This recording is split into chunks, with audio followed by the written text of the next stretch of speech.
All right, we'll dig right into it. So welcome everyone. I'm Tamara Hafner, Principal Technical Advisor here at USAID MTaPS and the moderator for today's webinar. A few quick tips before we get started. So the audience is muted, and so we ask that you submit your questions and comments as we go along through the chat box. And we want you to treat this as a conversation. So we strongly encourage that you submit questions as we go along. If you have any feedback or experience to share in your context, we'd love to hear from you. And as a moderator, I'll try to weave those into the conversation with the panelists as we go along. Just a little bit of a background before we get started. So USAID MTaPS, the goal is to enable, the program is to enable low and middle income countries to strengthen their pharmaceutical systems to ensure sustainable access to and appropriate use of essential medicines and related services. MTaPS is implemented by a consortium of partners led by Management Sciences for Health.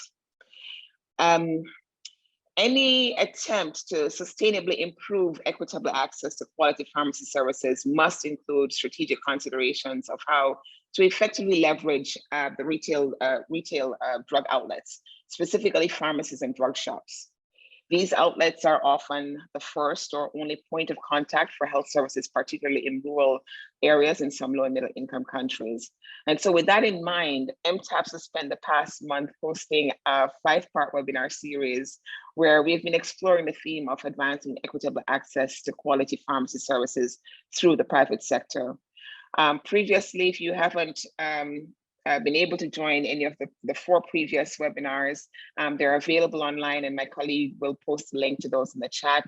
We've gone through a discussion around the role of good pharmacy practices. We've looked at some interventions that both MTaPS and USAID more broadly has funded in countries looking at engaging the private sector.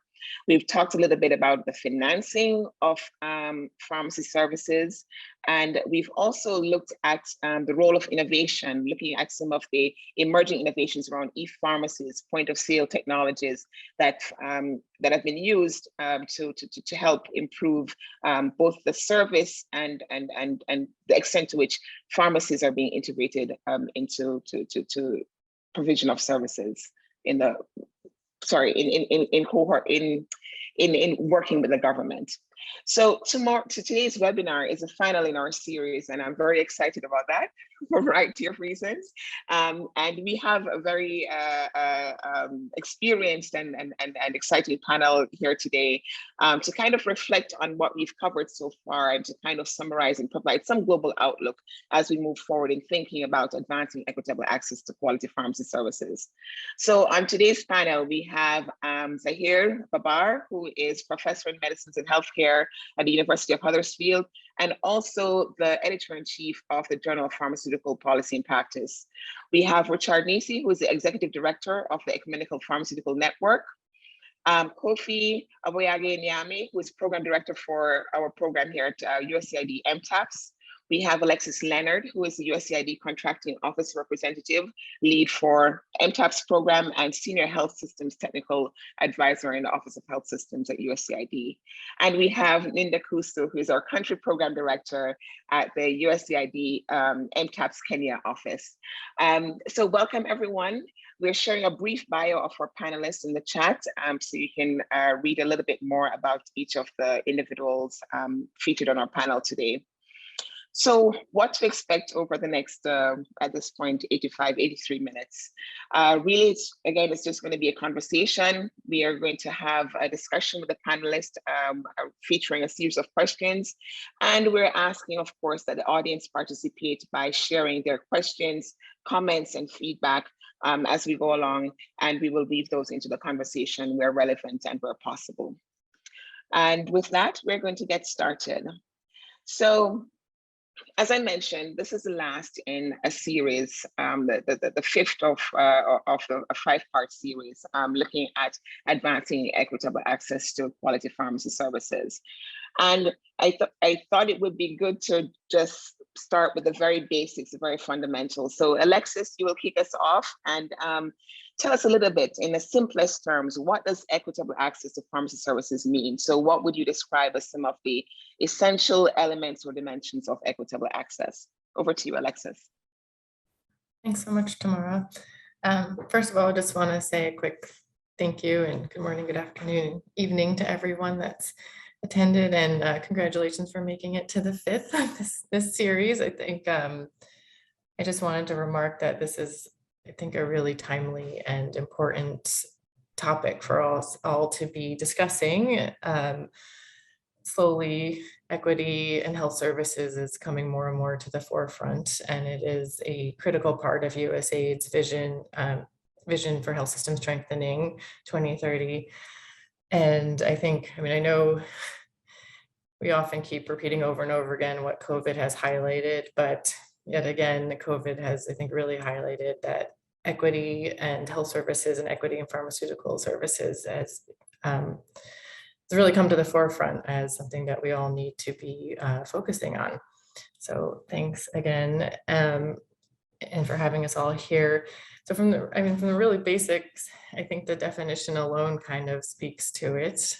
So, in WHO's definition and USAID's vision for health system strengthening, it says equitable health system affords every individual a fair opportunity to attain their highest level of health, regardless of social or demographic factors, with a particular emphasis on underserved, socially excluded, and vulnerable populations.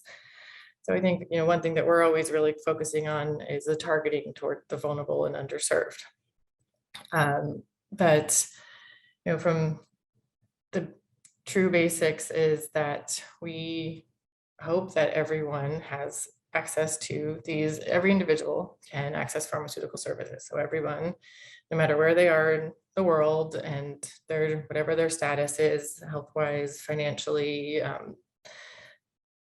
race, gender, disability, that they are able to get to a pharmacy without an accredited pharmacy of quality, without a major burden physically or financially, and that it meets their needs, and that there is not an excessive financial burden to have the medicines they need, the type of medicine they need is available, the quality is available, that the services and treatment that they receive is of high quality as well, and that they are treated fairly.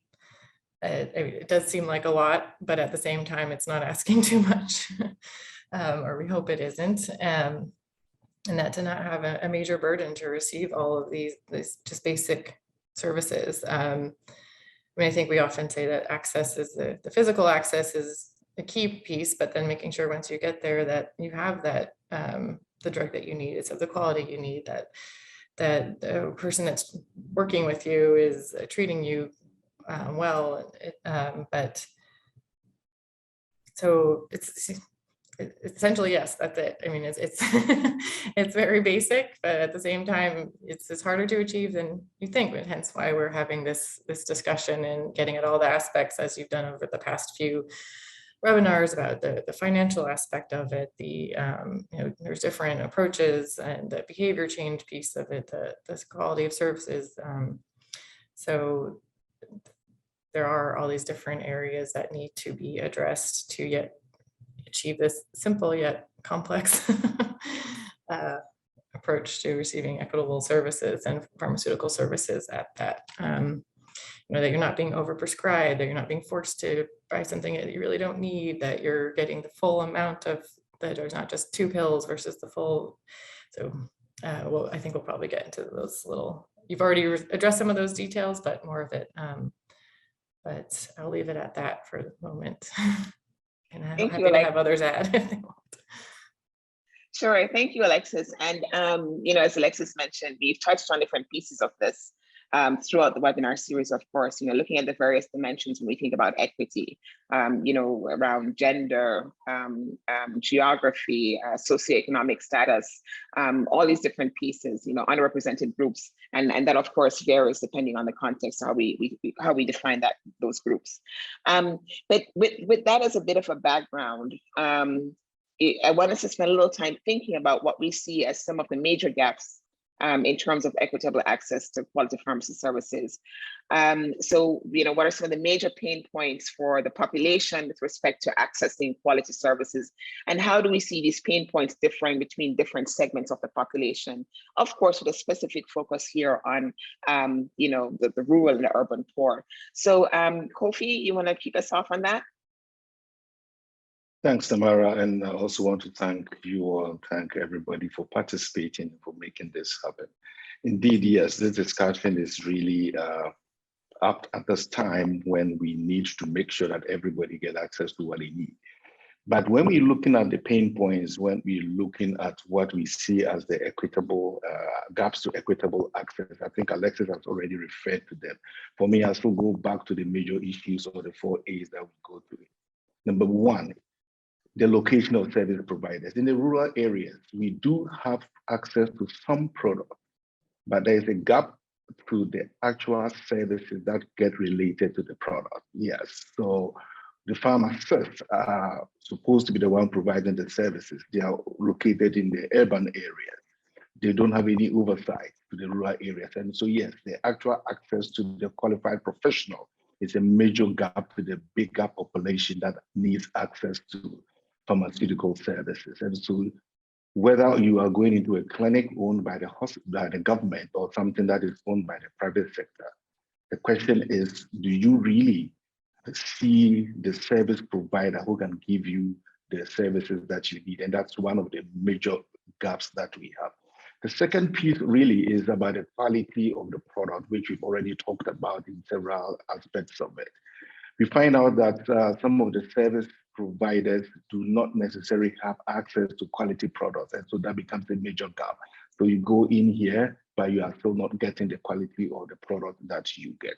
The second aspect of for me, some of the major gaps is a number of the program medicines or the program services get delivered only in the public sectors, not in the private sectors, not in the areas where we have the majority of the population. So you have the HIV program, you have the malaria programs, you have the TB programs, and these are in the hospitals, the larger hospitals. And so you need to have people move into these areas to be able to do it. So that becomes a geographic access issue that we are looking at it. And one of the major barriers or accesses to the quality, equitable services in pharmacy for me is some of the legal aspects of it. We put limitations as to what medicines, which facilities can actually serve. Patients are in the rural areas who do not have access to pharmacists who can give class A and B medicines, but they also have some of these situations or diseases that require them to have access to this. This become a pain to the population, those in the rural areas, the geographic aspects of it, the lack of technology for the drug information. Those in the richer areas, richer people have technology, they have access to information on the internet, but it's not necessarily available to all segments of the population. I think I will end it here. We will get to talk more about it as we move. Thank you, Kofi. Kusu, I'm wondering if you have anything to add in terms of some of the pain points around equitable access. Thank you, Tamara, and good morning, good afternoon, good evening, everyone. Just to add on to what Kofi has elaborated is to note that even as we look at these retail pharmacies, when we look at even one of the A's, the availability, often you may find that, we have variable stocking levels in these pharmacies, depending on where they are located, which actually makes, clients, consumers, patients to move from one pharmacy to another to have their, their prescription filled. Or sometimes, we may find that, we have some poor quality of pharmacy services in some of the retail, pharmacies where, the main focus in those pharmacies could actually be business or be, really product centered.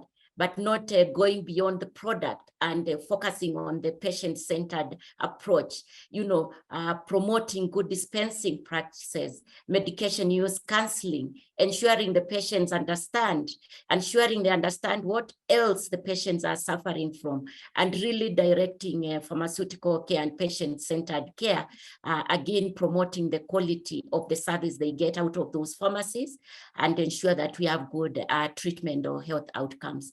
The other thing is also we find that these retail pharmacies sometimes could be excluded from national health strategies and initiatives that improve access of quality assured medicines and services through the retails. So for example, more often they may be left out in capacity building initiatives at country level. They may be even lacking, guidelines, and they may also be, lacking access to some of the priority public health commodities, like, ARVs, anti-TBs, and malarials, family planning products, which if they were taken to these pharmacies could actually be easily accessed to the population. Thank you, and over. Thank you, Kusu. So, the points that you and Kofi have raised around some of the major pain points, we see also being reflected in some of the comments from the audience. Mohammed talks about the lack of training of pharmacy technicians in places where there aren't qualified pharmacists, companies, promoting, this tension or ignoring the equivalence between generics versus branded innovator products, which we know tend to be more expensive, but of similar efficacy as their branded versions, as their generic versions. Lack of clear regulations or implementation thereof in product availability. Thanks for that, Preeta. And Vinod talks about the lack of legal outlets nearer to the closest point of access to patients. So, we see elements here around, the need for good pharmacy practice, for example, which we delved into in detail in our first webinar. There are also aspects here around, other challenges or, manning of pharmacy retails by non-registered personnel. So the need for proper training and education.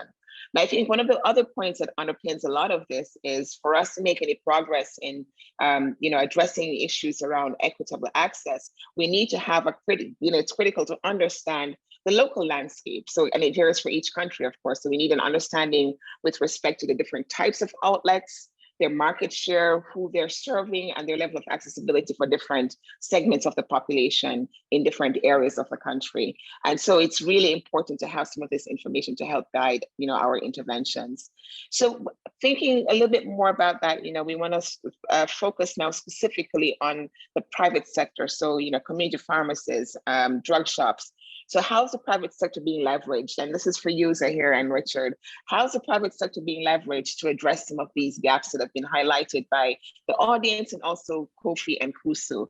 And what incentives are there for outlets to partner with the public sector? And Zahir, you can kick us off.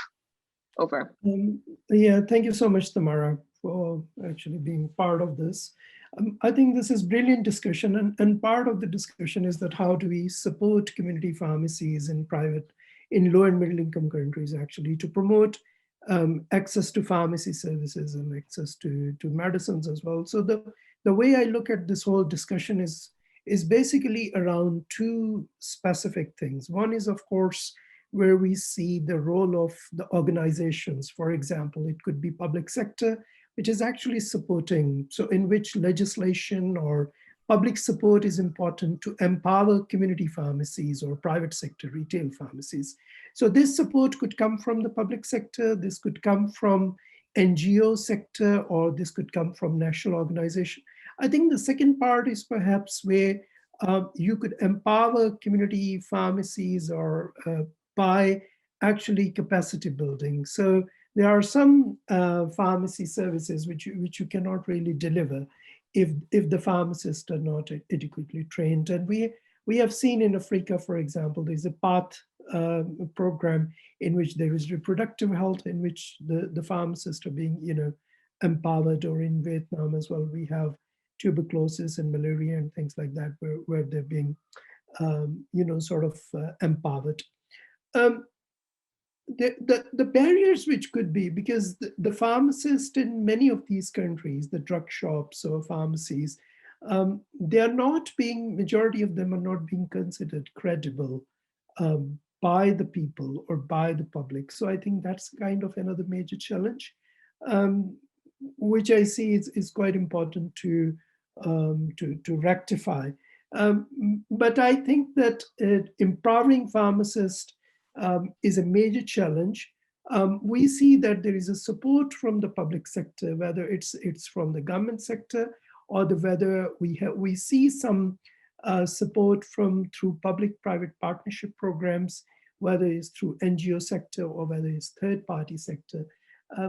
But as I said, there is a huge potential for community pharmacies to transform, but community pharmacies themselves cannot work, because I think another important point is this in the remuneration, because how much community pharmacists are being paid to provide these services. And so in many of these countries, there is no specific percentage of the money which is available to them. That's only available in high-income countries, but not in low and middle-income countries. We talked a lot on the potential of community pharmacies, but they're not specifically being paid. They mostly sell those drugs. So I think the financial incentives, I know you have talked about it in some of the webinars before, but I think this is sort of a major sort of thing. The financial, so I would come to the three sort of major points here. One is the government support, whether these are administrative support or legislation. Number two, the NGO support, third-party sector, whatever is it. Financial money which is being given to them. And number four, the skill development, because they can provide generic medicines. Many of these countries, you know, we talk about equity and access. Many of these countries, people have no clue about generics, and they are being forced to buy innovative brands where pharmacists can easily provide them generics. So there are 3 or 4 couple of points which are really critical to ensure access to services, whether we talk about disadvantaged group or whether we talk about other consumer group. Thank you. Thank you, Zahir. And, you know, on this point about the financial incentives, that's kind of, I think that was a focus of our last webinar. And we featured examples where, for example, the National Health Insurance Scheme included drug shops and retail pharmacies as providers, you know, for benefits packages. But then there are issues around, for example, the reimbursement rates and such, you know, so the incentives aren't necessarily, the issues or challenges around, you know, the extent to which they actually create an incentive for the private sector to engage because of lower reimbursement rates and other issues. But, you know, great points around, again, the need for government support. We've talked a little bit, for example, about, you know, the regulations around pharmacy practice and how do we ensure proper standards, but then also how do we ensure that, you know, for different cadres of staff, they're adequately are remunerated for their services and such. Richard, go ahead, Zahir. Yeah, sorry, I just want to add one quick point here, Tamara, if you allow me. Basically, the whole, you know, the universal healthcare in high-income countries, it doesn't exist without having a financial incentive or reimbursement in community pharmacy practice. So the whole debate on pharmaceutical care, clinical pharmacy, patient health outcomes, providing health outcomes to community pharmacies, it does not exist if we do not have a financial model built in. And in the high-income countries, whether you look at Australia, New Zealand, United Kingdom, Canada, and many European countries, there is a set reimbursement fee for pharmaceuticals. I need to yet see that in majority of the middle-income countries or majority of the low-income countries. So I think that's the kind of key here. Thank you, Zahir. All great points. Richard, anything to add in terms of how you see the private sector being leveraged? Yeah, thank you, Tamara, and good morning, good afternoon, everyone. What I can add here, I'm trying to look at it in 2 angles. As the church health system, we run hospitals, and in other hands, we have the private pharmacies. And I try to look at around some of our hospitals and church hospitals. And you can clearly see, in one hand, where the regulation is very good, you find there is not many pharmacies outlets around the hospitals of these hospitals. Where the regulation is poor, you will find many small pharmacies around the hospitals. So the question is, we are trying to look at what the private pharmacies, drug outlets are bringing in access, but also there is on another hand, the threat for the hospital pharmacies to run and the public to get the good medicine at the right place.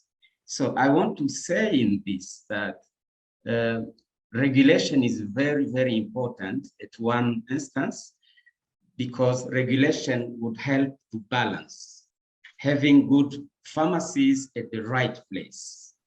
Because when we don't have them at the right place, this will be a problem.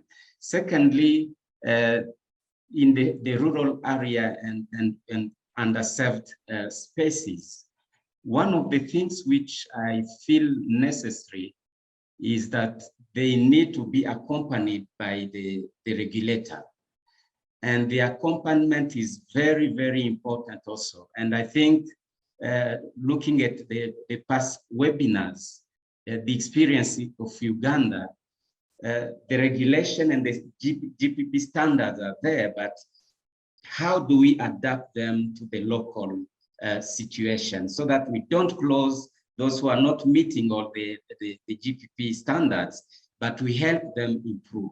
So I think this is a very good space where collaboration and partnership is needed between this private sector and the regulator. So I can just add that. Secondly, I think also this has been highlighted. The private sector is underserved in capacity development. What we have seen, I will maybe give more or share more on that. We don't find qualified pharmacy staff in rural areas. And this is one of the major challenges. How can we expect having good quality product in this private outlet when they don't have qualified staff? So I think this not only the public, the regulator, but also all the partners who are supporting the public health system should really look at it. How do we support and help this private sector also improve on the staffing? And yeah, EPN, we have developed some kind of short training that can help support those who are not qualified, who does not have a background in pharmacy, to be able to just give the minimum in dispensing, in explaining how to use the drug. So I think there is really rooms for collaboration, and it's possible to support and make sure these private pharmacies and drug shops are able to increase good quality of pharmacy services. Thank you, Richard. Thank you. A lot of themes there to take on, and I just want to quickly highlight the point that you've made, I think, very well around regulation. One of the things that has emerged from this webinar series is the discussion and the point around the fact that we need regulation to ensure that there are some basic standards for both the products and the premises, but also the practices of pharmacy itself. But you also need those regulations to be feasible. So you need to be able to have standards that are achievable given the starting point of the pharmacies that exist. And so it's kind of like, it's essentially regulating with some level of pragmatism, because it becomes very pointless if you have, very stringent regulations that none of your pharmacies are going to meet. You're already losing the battle right there. So it's, understanding where pharmacies are in terms of their capacity, what standards are feasible, and adjusting as you go along, and providing the necessary capacity building support to ensure that they can reach the standards. So again, regulation is paramount, not only of the products, but also the people, the premises, and the practice. And it requires a regulatory body with some level of autonomy and the adequate resources that can enforce regulations and have some pragmatism and agility to adapt accordingly. And then, of course, the point on capacity building is well taken. From the audience, we're hearing again, several of the panelists you've mentioned, the disparity in the rural areas. And again, folks are reinforcing that point in the comments, pointing out that, the rural areas tend to be quite underserved. And how can we then encourage investment in rural areas to increase access? We also see a point here, I think, from yes, it's from Kunle asking, how can the private sector be encouraged to invest in rural areas and help to increase access in those areas? I don't know if you want to quickly touch on that again, Richard, before we go on to the next question. Yeah, I think looking at the issue of having qualified staff in rural areas, incentives for people to invest on creating pharmacies in rural areas. I feel the major issue is at EPN, we are talking about the cooperative models also, because sometimes it's not easy for these people who are living just in the rural.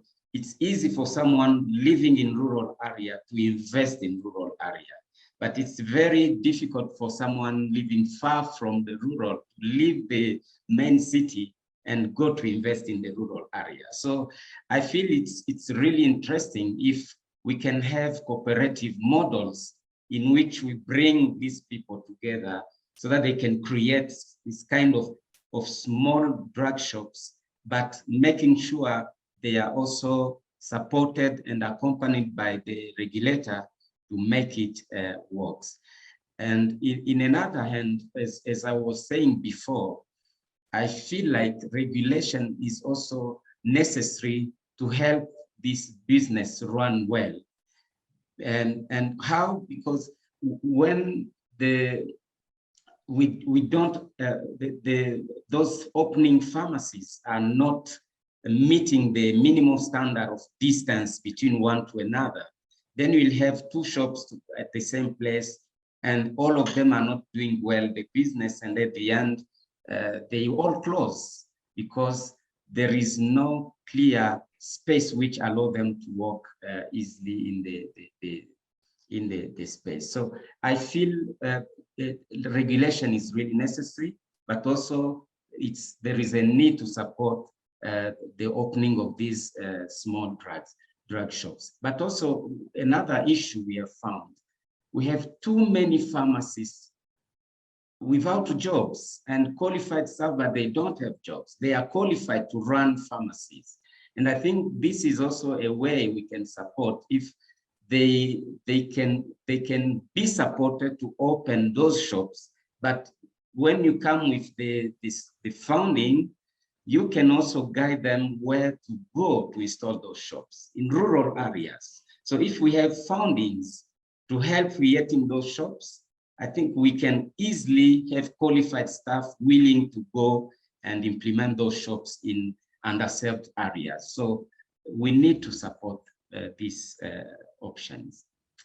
Okay, so thank you, Richard. So the point on capacity building, you've talked a little bit about EPN and some of the work they're doing. And I should admit that one of the blind spots in this webinar series so far, with the focus on the private sector, has been the voice of the faith-based community.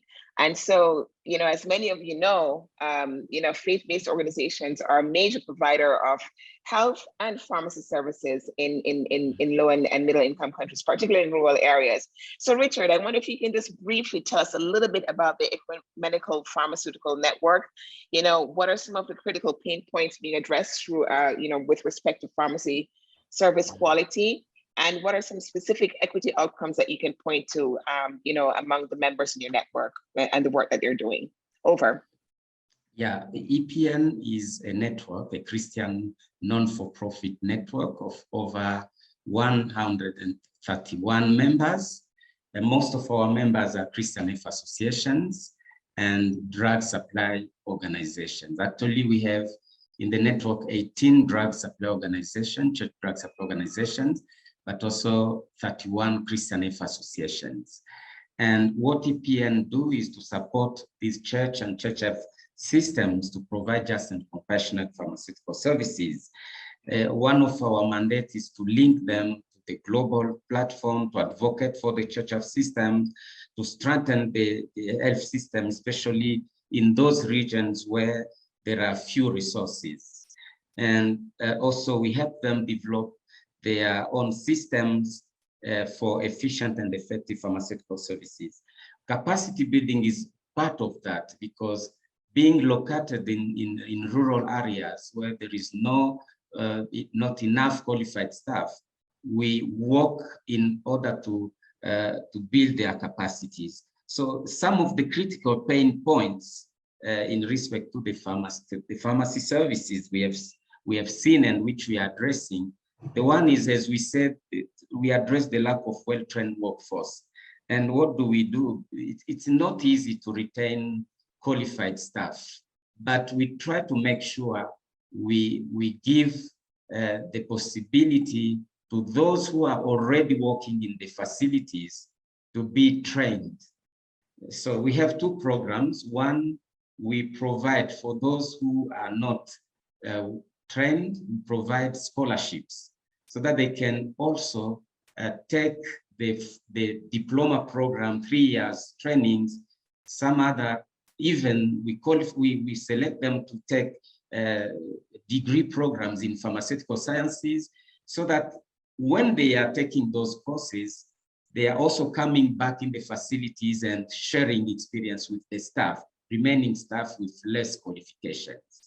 And at the end, we make sure they come back in the facility so that they can transfer the competencies, but not only in their own health facilities, but they can also be used by the CHA, the Christian Health Association, to support all the other surrounding health facilities. So in this program, what we also add is we have developed the essential of pharmacy practices. These have been very impactful. We cannot go for 3 years to take the diploma program or for a full university program. So we have developed what we call the essential of pharmacy practices.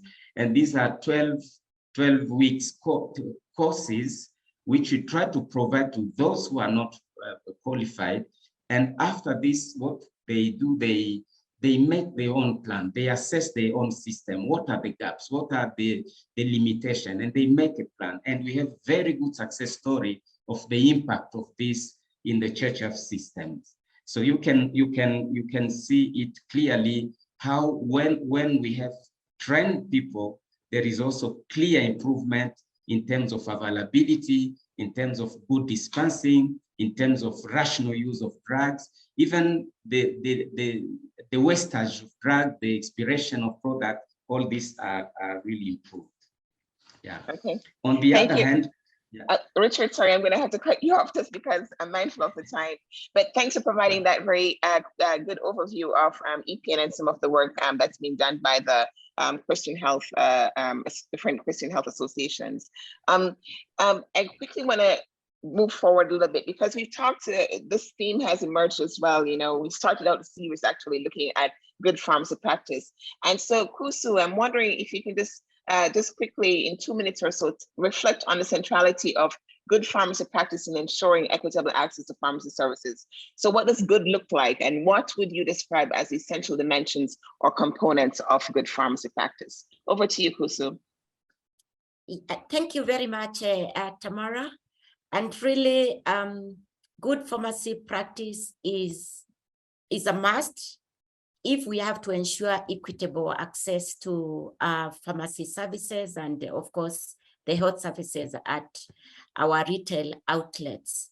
And being the first point of call, the pharmacies are very well positioned. And if they have good practices, that helps to build confidence of the population in the neighborhood and also the people visiting them, thus contributing to higher usage of those retail pharmacies to provide their products, to provide the pharmaceutical services, to also, make money, because these pharmacies, retail outlets, are there to provide a service, but also the owners have to make money and be profitable. So what does good look like? To me, as a patient, as a consumer, as somebody living in LMIC, I would want really to go to a pharmacy that is being run professionally. It's well organized. The person is on top of the things. It's well stocked. They are adhering, to 7, 8-star or 10-star, characteristics as defined by, World Health Organization, FIP, and others. But then I also want to be considerate that these owners, these pharmacists, need to also be pharmapreneurs, which is something still very new to many pharmacy owners, because their mindset as healthcare providers was really largely focusing on, drug dispensing and other associated activities within the pharmacy or within the hospital that they are working in. And so when we look at them as pharmapreneurs, they must also not compromise good pharmacy practices. They must ensure they have the adequate knowledge to run the supply chain component of those pharmacies, the inventory management, the pharmaceutical care services, perform patient-directed patient care. They should also be able to really adhere to, the local, the global best practices, laws and policies. They should also really win the trust of the community, the trust of the patients, not from a friendly basis, but also by doing the right thing. And they should also really aim to be innovative as pharmacy business owners, to have solutions that enable them to provide good pharmacy practices while they are also being profitable to continue running a business. And this doesn't have to be at the urban areas. It can be even in the rural areas. And depending on where one is running that pharmacy, again, the basics must be the same, whether you are in an urban area, whether you are in a rural area, to ensure that we don't compromise services, that they are run professionally, that they are balancing, a drug-centered approach, business, and also patient-centered approach. And also the people in these pharmacies are actually very clear about what they are able to do and what they are not able to do, to make leakages, to refer to other health providers, other clinics, to tap into, laboratories. And if those services do not exist, retail pharmacies can also open, much bigger, services that go beyond just the retail pharmacy. Can have, a lab with the right personnel, and also, a clinical bit that has the, the clinicians, and ensure that, even as they're looking at that holistic service provision, they're adhering to the essentials of good pharmacy practice. Thank you, and over. Thank you, Crystal. And you make a very important point there. One of the themes that emerged from the webinar series so far, when we think about especially the emergence of technologies, is rethinking the pharmacy as more so than just, a pharmacy, and using it as a point of service for healthcare. So when you talk about expansion to include, laboratory services and other services, there's value in thinking about that, especially when we consider, for example, that again, these retail outlets are often the first point of contact or the only point of contact for some segments of the population. So you having it serve more as a point of entry for care more broadly. Anything to add on the centrality of good pharmacy practice? Zahir, what does good look like? And briefly, please. Thank you. Yeah, no, thank you. I think the good pharmacy practice is what Kusu has described. There are elements of, dispensing, quality use of medicines. But I think in this whole debate, the consumers are very important because they are at the receiving end. So the good pharmacy practice can only be delivered if the consumers are sort of well-informed and well-educated about the role of pharmacist as well. So I think one of the major points which Richard said about, the dispensers or the technicians, pharmacy technicians, and often what we see, the tension between the technicians and the pharmacist. And it makes sometimes in some countries, it makes it very difficult for the consumers that who is who.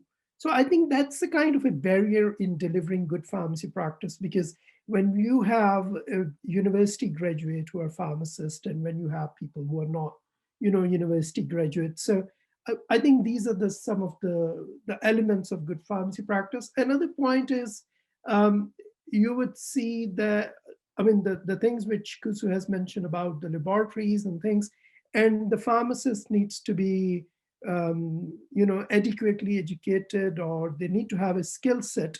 So when they see there is a problem, then they can actually refer it to the doctor. So they don't try to solve everything by themselves. So in my point, and from my point of view, it's very simple that you have good dispensing, but this is also coupled with good education and skills. Consumer end is important, but the last bit and the final bit is that you need to have regulation and enforcement, because if you don't have regulation and enforcement, there are very little chances that you can promote good pharmacy practice. You may up to some extent, but may not completely. So this is what I would say. Thank you, Zahir. And this point that you make about being able to make the appropriate referrals, we see that also Pritha also shared via the chat that one of the ways for pharmacists in rural areas to increase access is being capacitated to provide appropriate referrals. And as Kofi also previously mentioned, rethinking who is able to prescribe what, and the quality of what they're prescribing, and the quality of the counseling that comes along with that prescribing as well. So thank you, everyone. All great points so far. And the chat is very active. So I asked the audience to just read through. There's some folks sharing comments. Kirsten, for example, talks about having medicines outlet that could be responsible for supplying and also training, similar to some networks that they had in Norway, and trying to, of course, again, highlighting the importance of regulation. I think that's for front and center in everyone's mind. So we started out this series talking about the 3 Ps, and really it should be the 4 Ps. Product, people, premises, and that's a very common phrase from Kofi in thinking about the importance of regulation. And then one of the other Ps that was added in one of the webinars, Francis Wafula very forcefully made the point that yes, those 3 Ps are important, but we also have to think about the end result, which is the actual practice. So thinking about people, premises, and practice, products is more or less often more heavily emphasized on these 3. How can we be smarter with regulation? Thinking beyond regulation, what are some of the positive incentives worth exploring for improving the quality of pharmacy services? And we've talked a lot about regulation so far, so I want to shift the conversation beyond that. What are some of the other positive incentives that are worth exploring for improving the quality of pharmacy services? And Kofi, you can kick us off, please.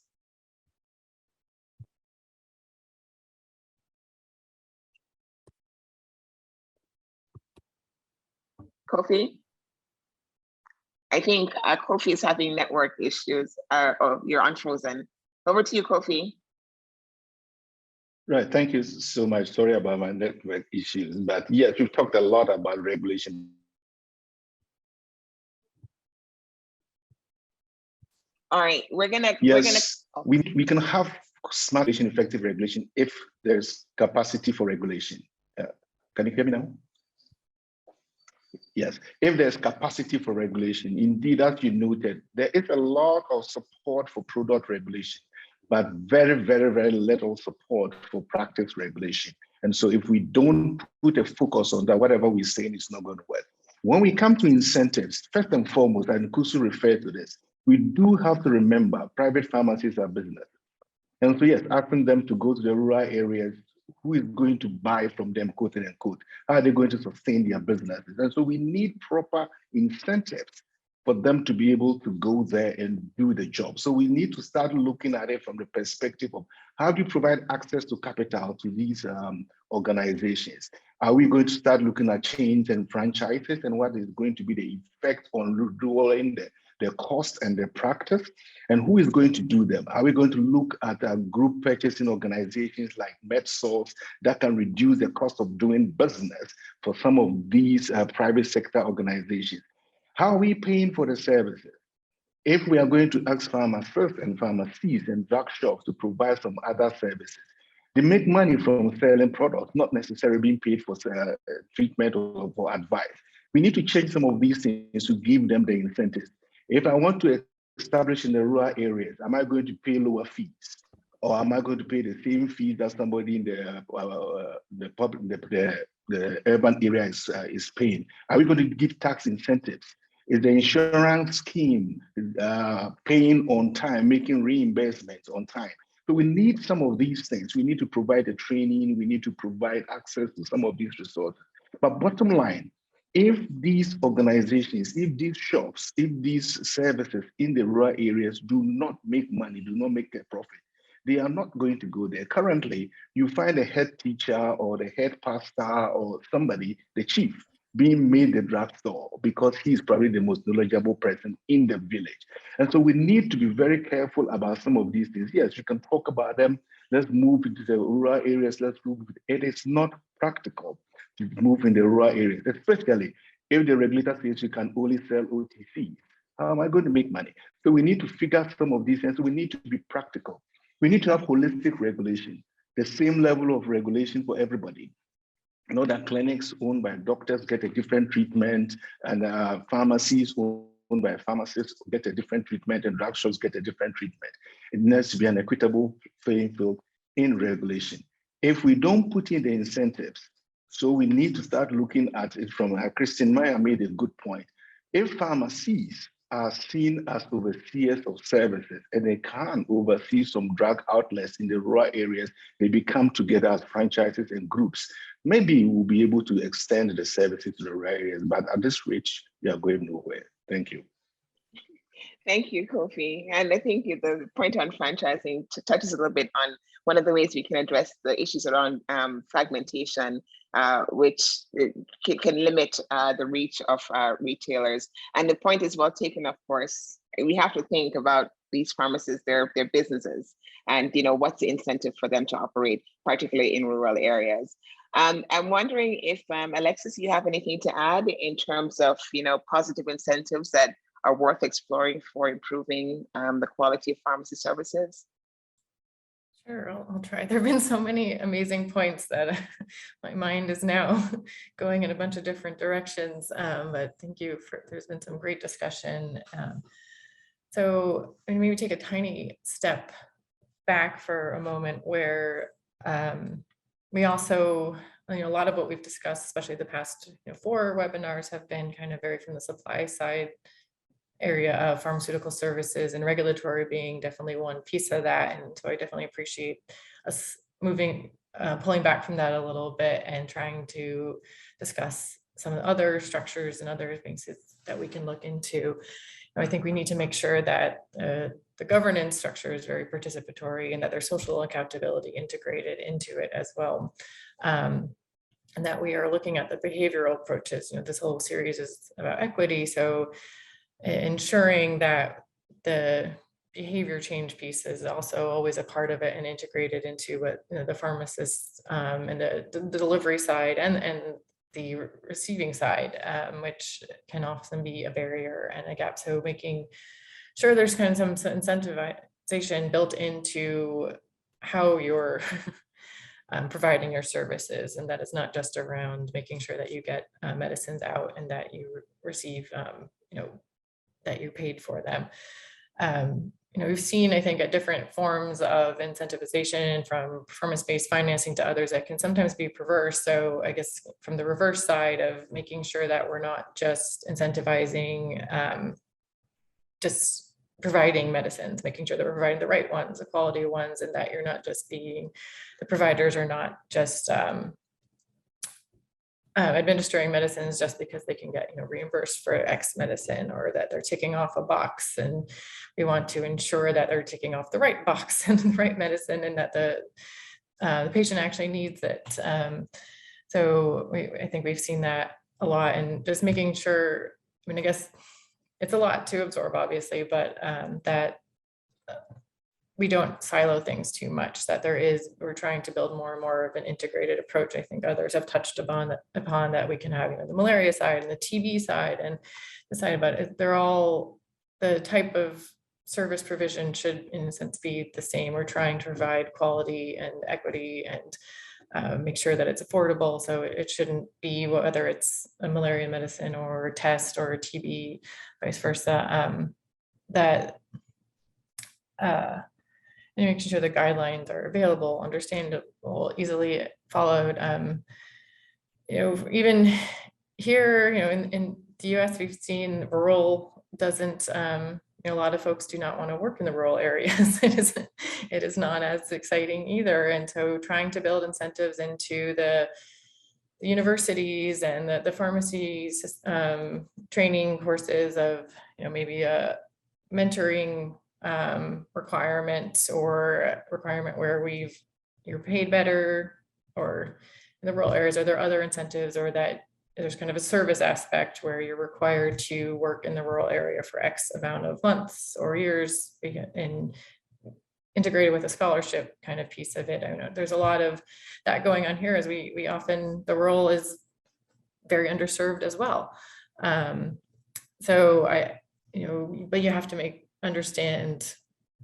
try to ensure that whatever those incentives are everything has a pro and a con, and a perverse or a positive incentive. So ensuring that we're observing whatever the incentives, what are we trying to incentivize? We're obviously usually trying to incentivize quality services, but we need to always take a step back and make sure that whatever incentive is being built into the medicines or the service provider is the end result is achieving what we're going for, and that it is helping provide quality service to the consumer. Because sometimes even with our best intentions, with the incentives, we can end up having some unintended consequences. But I know we're starting to run out of some time, so I'll leave it there. Thank you, Alexis. And then, just piggyback on those points, some additional incentives to think about. We featured, for example, the model that's been used in Uganda, where, the work that's been done by the Pharmacy Association or the Pharmaceutical Association, creating positive behavioral change among their members to improve the quality of the services that they provide. There are also discussions around, for example, when you have franchising, or in cases where you have last week when we featured the microinsurance model being used by Wella Health, for example, the pharmacies that are included in their network as providers for the benefits packages, they are held to a certain standard. And if they don't meet those standards, then they are excluded. And so there's a financial incentive for them because they have a guaranteed customer base if they maintain a certain level of standards. So there are a variety of models out there to explore. And for those of you who have missed the previous webinars, some of those are discussed in more details to look at some of the ways in which we can think about, incentivizing the incentives, the positive incentives we can use to help improve the quality of pharmacy services. We had a whole session on innovation, and we talked about the emergence of e-pharmacies. We talked a little bit about the opportunity presented by e-pharmacies to kind of rethink our approach to primary healthcare, viewing pharmacies more so as a point of entry into the health system. And I'm just wondering, we're close to time, so we'll try to be brief here, but to just spend a minute or so talking a little bit about, what are some of the special considerations that are needed to ensure that these innovations are of benefit to the poor. And I'm wondering if Kusi, if you can just quickly kick us off on that. Over. Yes, Thank you, Tamara, for that thought-provoking question.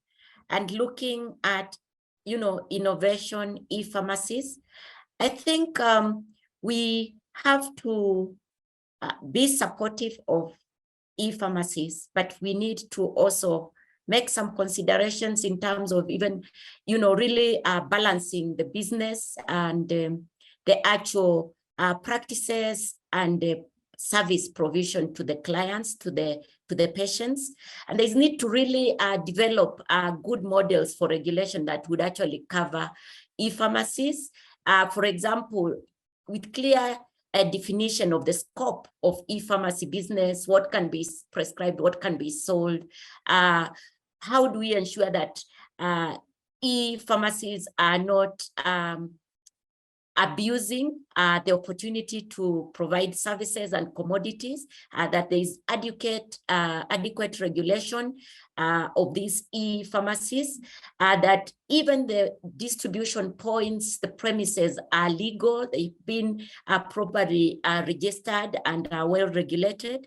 And then, of course, key is also to promote matters of confidentiality, data privacy for the people that are utilizing these e-pharmacies.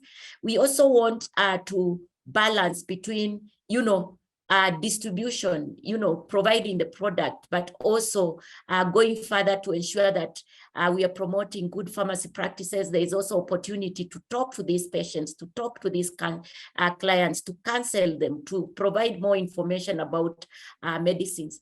And then I'll also want to caution us about just ensuring that we are not letting it too loose, so that even, products, for example, antimicrobials are freely being sold, that these e-pharmacies are also not advertising products that are even prescription-only medicines and dispensing them without prescriptions. So there is really need to comply to local and global best practices, and also the need really to adhere to the local laws and policies. For example, what do the e-health policies state around this? I know there is also the e-commerce, but a lot of alignment needs to be done while we are also, protecting the people involved in this and also protecting the patients and the consumers. Thank you, and over. Thank you, Kusu. So here, any quick thoughts from you on special considerations for ensuring that these new emerging innovations are of benefit to the poor?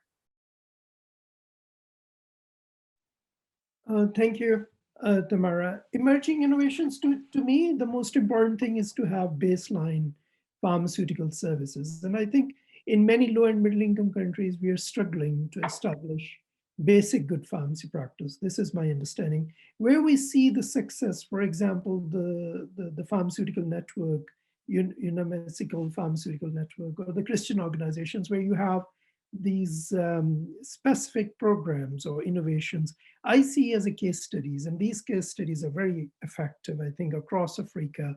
You may have better statistics than me. So I think if we are talking about innovations, and if there is a specific innovation, it has to come as a special case study, whether it has to come through a public-private partnership, through the government funding, through a church organization, or through an NGO, then it can only deliver the results. Because you have a pharmaceutical system in a low-income country which is not developed. So if you roll it out to the whole country, it's not feasible or practical. So you have to go step by step. And especially if you're actually focusing on to the disadvantaged community, it has to go as a package. And the package needs to include the financial benefits, it needs to include the education and skills, and the advanced training, what this innovation is actually offering. Thank you. Thank you, Zahir. And we, in our series, we've talked a lot about the role of e-pharmacies. We featured, for example, I think Right E-Pharmacy, they're based in South Africa and operating across different countries. But there's a report that came up from Salient Advisory that kind of looks at some of these emerging innovations and the potential for them in terms of advancing access to services. We have also had the example of the examples raised around like microinsurance, for example. Wella Health last week talking about the role that technology is playing in allowing them to develop this microinsurance model and how the potential equity impacts are because they can target benefit packages to the everyday needs of different segments of the population. So there's some ideas out there that are worth checking out, and I encourage folks who haven't had a chance to attend any of the previous webinars to also look at some of the recordings, especially like the one from last week, for example, on that. Just quickly want to spend a little time going through the chat. We see where Niranjan says, you know, we should also be talking about the number of available drug regulators or inspectors and the available budget. Country authorities are often constrained, and he goes on to give the example of I think India, where the number of regulators has not kept pace with the soaring growth of pharmacies.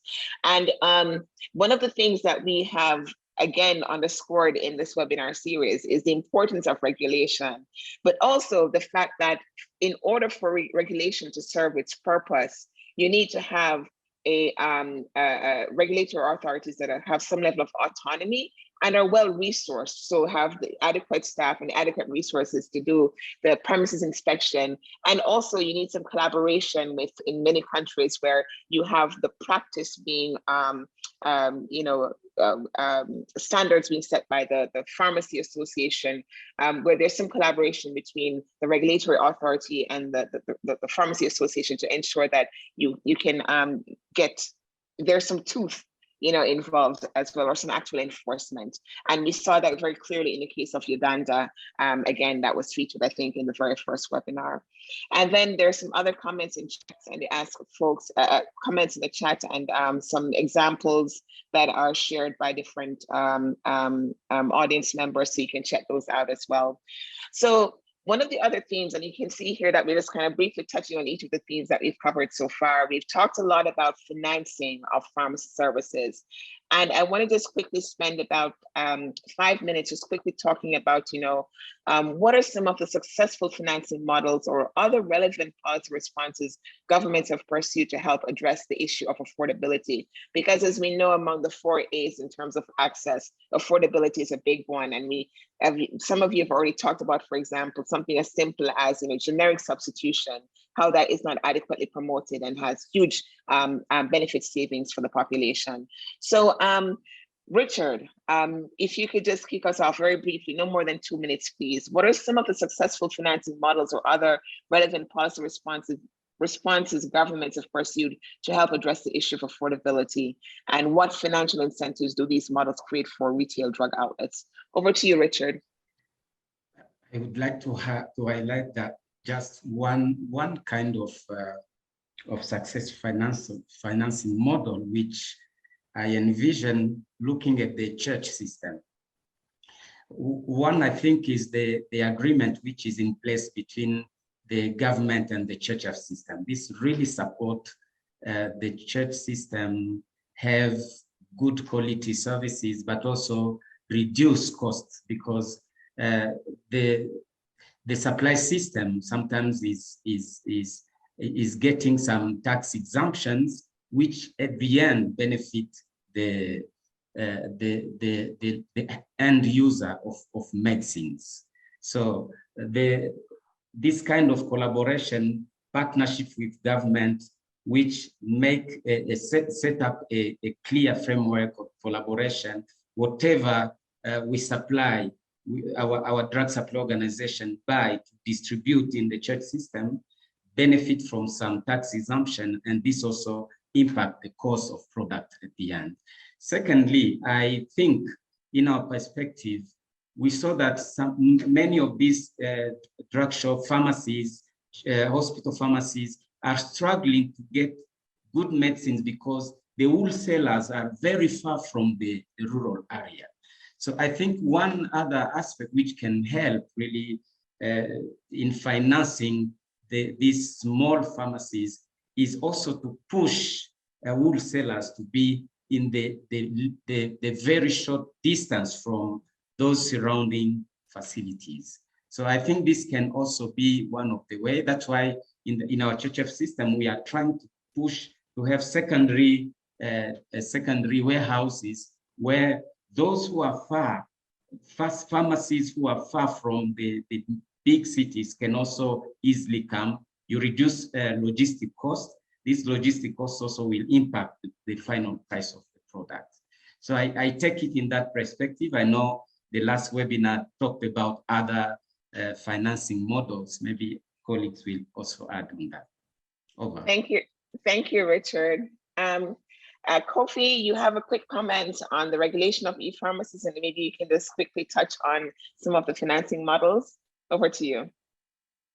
Yes, I think that I would not lose the opportunity to the capacity to regulate is a key point, and there was a comment that Julia just put in there.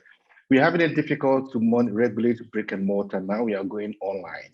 And so we need to be very careful at defining what are we regulating. Are we regulating the e-commerce aspects or the practice aspects? What really is it and who is it and where is it? So we need to be very careful about it. I mean, for me, I look at it from what my Latin teacher said, Festina Lente. We need to approach this carefully and slowly.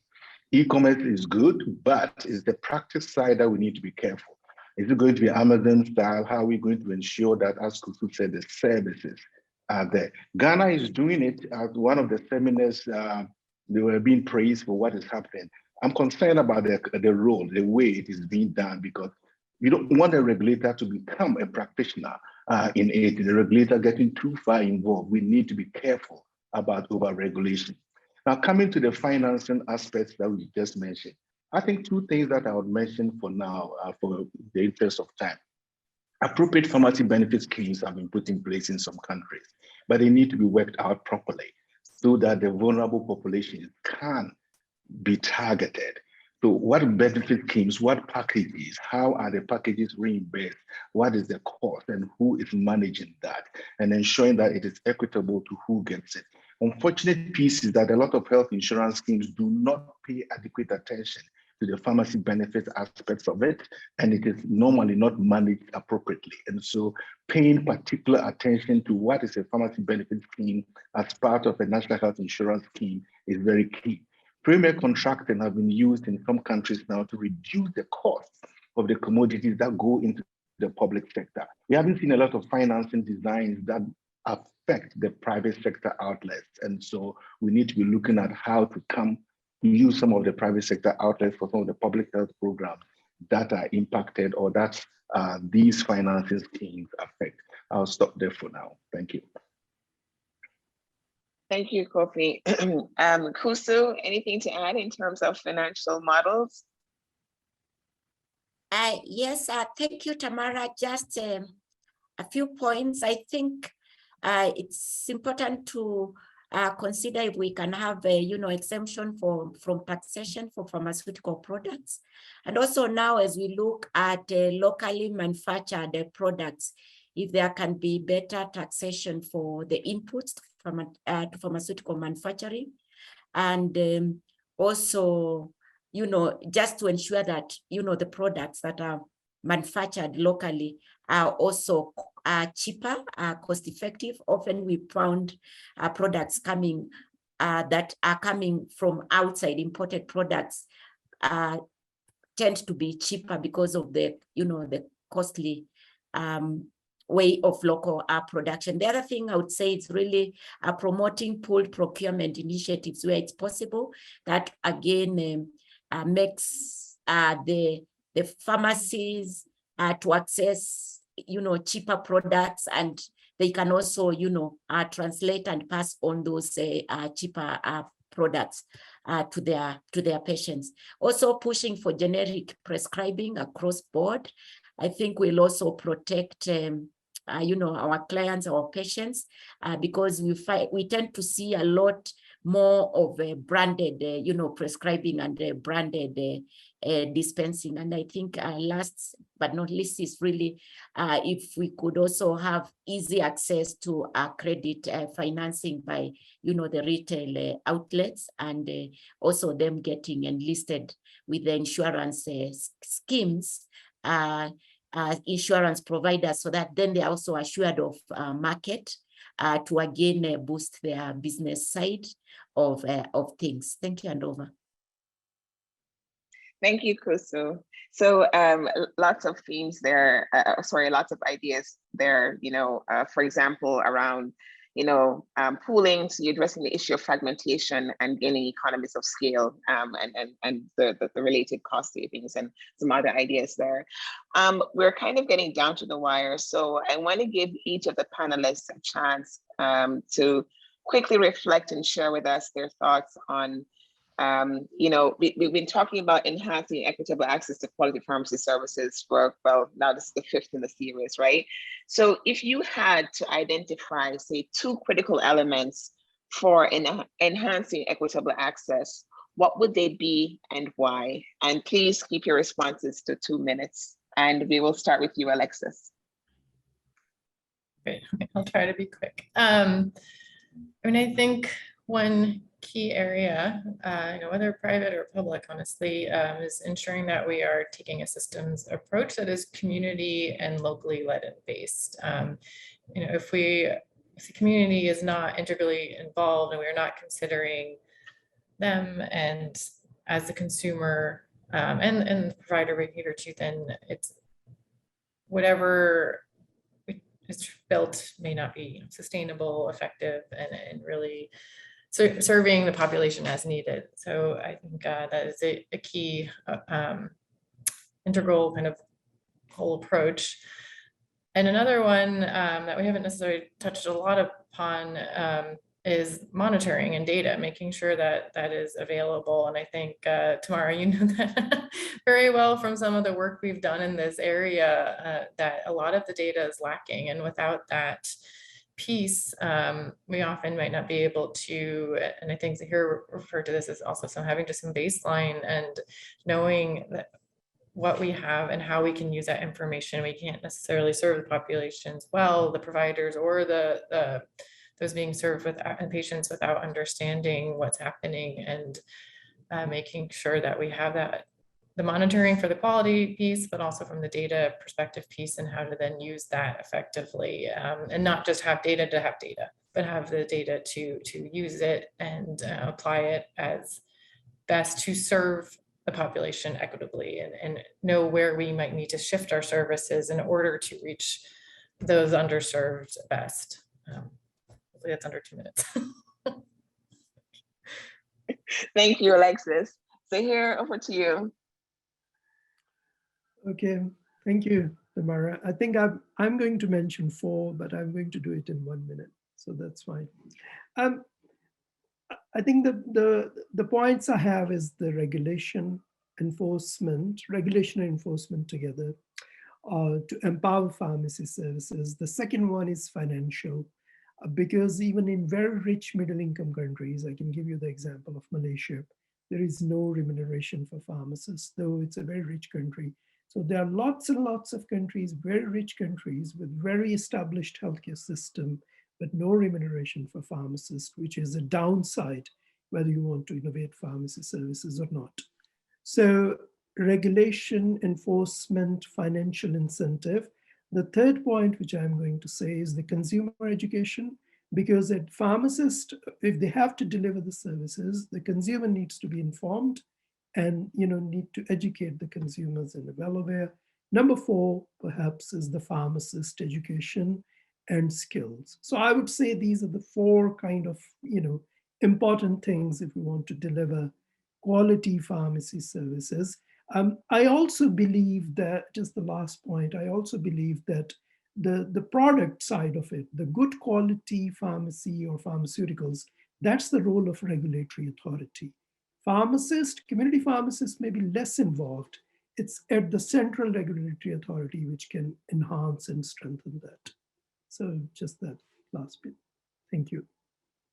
Thank you, Zahir. Over to you, Richard. 2 minutes, please. I think Zahir has already mentioned what I was about to say. We have seen that trained staff are key in delivering quality services. And in rural area, the context is really different. So we need to adapt all these capacity development approaches to the rural areas. So I think this is one. Secondly, Zaire has said, he's talked about the quality of drug, that this is at the central level. But for us, we think it's something which is necessary at the lower level, because with our mini lab network, when we are trying to sample and test and find, most of the fake products are coming from those private drug outlets, because the supply chain they are using is made by too many risks. So these quality control also help them take conscience that we need to follow the regulated system to buy medicines. So I think talking about quality and training would also really increase the equitable access. Over. Thank you, Richard. Over to you, Kusu. Thank you, Tamara. For me, I'm looking at the financial incentives for the pharmacies, but also the financial protection for the clients and the patients that we serve through access to affordable medical products. I also want to highlight a regulation both for products and also for the services, because we do not want to have substandard falsified products through these retail drug outlets. And when it comes to the services, I also want to highlight the role of self-regulation, really working with the professional associations so that, we are each other's, keeper, and we can also self-regulate as we liaise with the regulators. The last one really is capacity building and promotion of good pharmacy practices. If we really have to position retail pharmacies as an entry to provision of UHC services, being the one entity that is close to all of us and the first point of care. Thank you, and over. Thank you, Kusu. And Kofi, you have the last word. Yeah, thank you. I hope my internet holds. And I think I have 2 points that I think everybody's made. First one is regulatory capacity. We cannot get away from regulatory capacity. We need to start being innovative about how we regulate pharmaceutical care, pharmaceutical services. They're looking for inspectors who are driving around the country. It's not working. So we need to start thinking again. And Kusu mentioned self-regulation and the trust in the system, trust in the professional associations, trust in the pharmacists to be able to oversee services provided by other cadres of pharmacy providers, changing some of the laws that prohibit other cadres from actually distributing certain medicines that the people need in the rural areas. So regulation is first. And second is new business model. The private sector is there to make money. I mean, it doesn't sound nice because you're providing services, but in any case, they need that to be able to be sustainable and survive into the future. And so having new business models supported by government incentives is actually going to be the way to go. Our pharmaceutical society is going to come together and support the building of franchises. Our organization is going to come together, like the EPN supporting some networks in there, some pooled procurement practices, etc. So new business models and sharing of information, access to capital, and all of these are going to be very key if we are going to be able to provide quality services. If the business side is taking care of, the pharmacists will provide quality services. If regulation is done properly, we will be forced to do the right thing. Thank you. Thank you, Kofi. And I think all 5 panelists have very well touched on all the points that or the themes that we've tried to cover in this webinar series. Issues around good pharmacy practice, how we attain them, and how we work with countries. We featured the example of Nepal, for example, and there's a very, very informative recording. We hear from our very own Birna Trapp talking about the work that MTaPS is doing in Nepal, for example. We've talked about financing, recognizing that pharmacies are really businesses, and how do we incentivize them to be strong and effective partners with the public sector in providing care that makes sense for them as a business. We've also touched a lot on technology and the role that it plays, both in terms of helping to rethink our approach to pharmacy services, but also highlighting the critical need to regulate these emerging innovations to ensure that we continue to protect public health, especially given the gaps that we're well aware of that currently exist in the way we regulate brick and mortar premises. We've had some very strong, some very helpful comments and questions from the audience. Thank you for sharing. Kristen just pointed out that conflicts of interest is also a topic to address, and we agree. In MTaPS, we've worked with WHO to develop a manual for managing conflict of interest in national pharmaceutical systems. That is currently under approval with WHO, and we hope to, that will be released soon. So that will be a resource for countries and for stakeholders who are interested in the topic on conflict of interest.